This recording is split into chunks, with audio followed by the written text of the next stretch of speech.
day mga idol. Nandito tayo sa Desierto. Dito sa may Alcatim. Nag-rides tayo ngayong hapon. Ito yung Alcatim papunta ng Safari. Doon banda yung Safari. Desert Safari. Ito yung dati kong rota.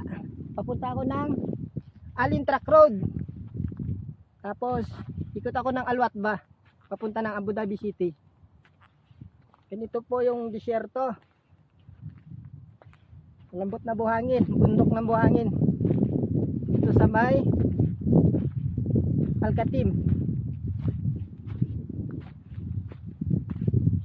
Nakagala na naman tayo dito. Since 2018 ang huli kong rides dito. Mula nag-pandemic, hindi na ako nakapag-rides. Ngayon lang ulit. Ngayon ulit nakarating dito sa Alcatim.